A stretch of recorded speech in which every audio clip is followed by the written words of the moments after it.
네, 안녕하세요 여러분. 반갑습니다. 어제 종료주일 잘 보내셨습니까? 네, 오늘은 고난주간 월요일입니다.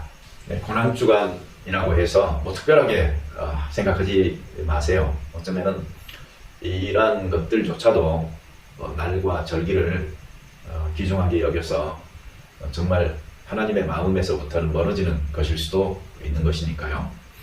그러나 이 사순절 기간의 마지막 한 주간을 잘 마무리하기 위해서 평소보다 더 경건한 마음으로 또 생활 속에서 성실하게 정직하게 하나님 앞에서 살아가는 모습은 꼭 있어야 하겠습니다. 월요일 날에 예수님께서는 예루살렘 성전에 들어가셨습니다. 그리고 성전을 숙청하셨습니다. 숙청했다고 하면은 좀 공산주의 냄새가 나죠.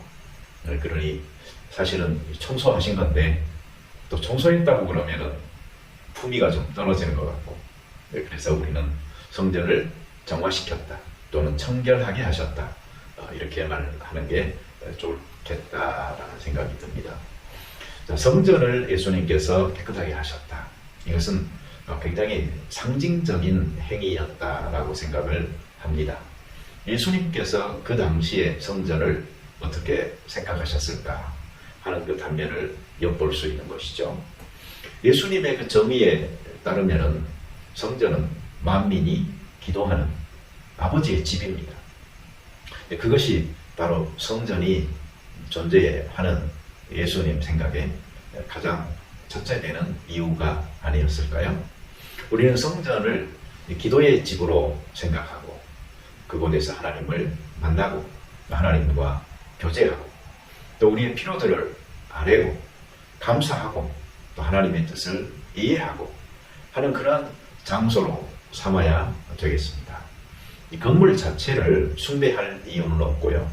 또 건물 자체가 우리의 신앙을 짓누를 만큼 중요한 것도 아니라는 것을 알아야 합니다. 특별히 초대교회 그 성도들 신앙의 입장에서 본다면 이 교회 건물이라는 것은 뭐 지하가 되어졌든 무덤이 되어졌든 상관없었어요.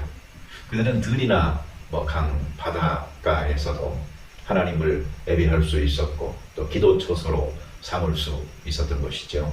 특별히 성도들이 사는 가정 안에서 모이는 여러 가지 모임들이 다양하게 존재했었기 때문에 이 교회가 굳이 많은 사람이 모이는 곳으로의 기능 필요치가 않았던 것이죠.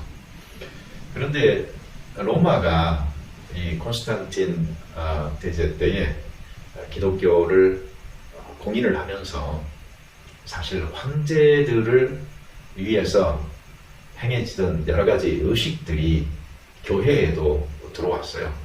장엄해지고 그렇게 되면서 성전 문화라는 것이 생겨났다 볼 수 있는데, 실제로 초대교회가 가졌던 그 신앙의 정신과는 좀 동떨어진 경우가 많이 생겼던 것이죠.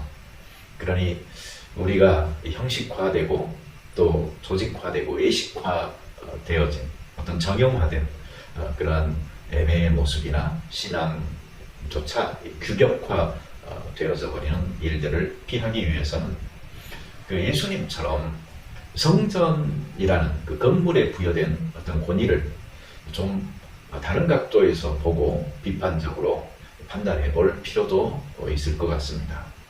오늘날의 교회 문화는 과연 건강한 것인가? 오늘날의 교육자들의 모습은 과연 세상에서 소금과 빛이 될 수 있는 것인가 하는 것들도 다 생각해 볼 주제인 것이죠.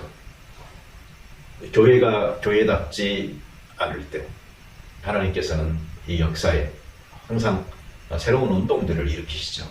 그래서 교회답게 하시는 역사를 보게 됩니다.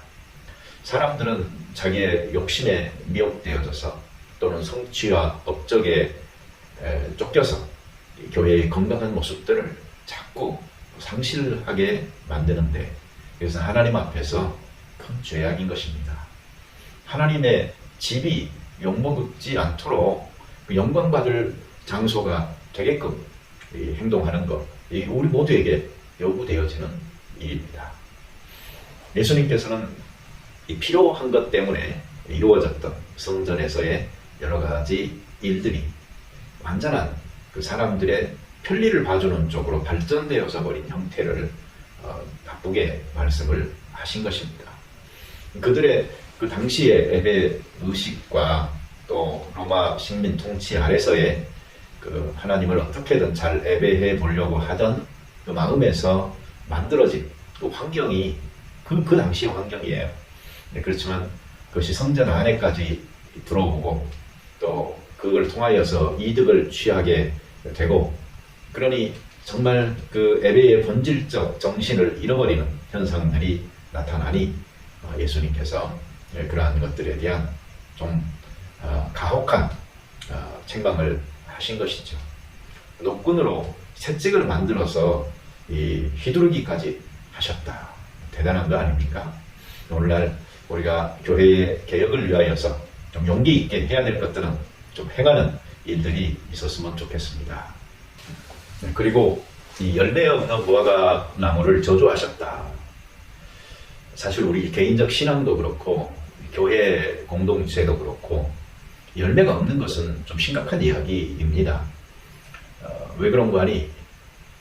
잎사귀만 무성할 수가 있거든요.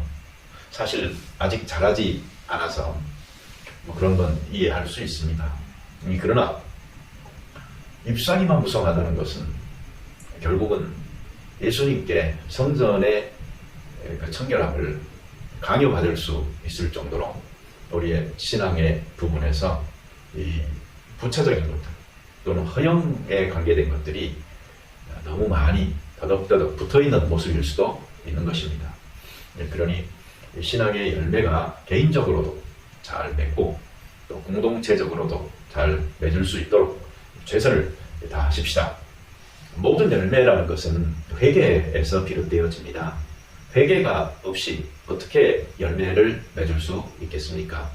그러니 우리가 열매 맺는 삶을 살고자 할 때 이것도 행하고 저것도 행하리라 계획하며 실천하기 이전에 먼저 하나님 마음에 합당한 우리 될 수 있도록 우리의 여러 가지 허물, 죄악들을 고백하고 하나님과 관계에서 바로 세워지는 이 일이 먼저 있어야 되겠습니다. 저도 이 한 교회를 목회하고 있는 목사로서 가끔은 교회에 정말 불합리한 일들을 봅니다. 우리 교회라고 없겠습니까? 성도들이 이러면 안 되는데 하는 안타까운 마음들도 있습니다. 그러나 때로는 저러다가 신앙이 또 잘하면 되겠지라고 인내하고 기다리고 하는 시간들도 있거든요. 그렇지만 사실 이런 그 사순절 기간 그리고 고난주간을 통해서 어떤 개인 한 사람이 아니고 저는 교회적인 각성이 있을 수 있다면 일신할 수 있는 기회가 될 수 있다고 생각합니다.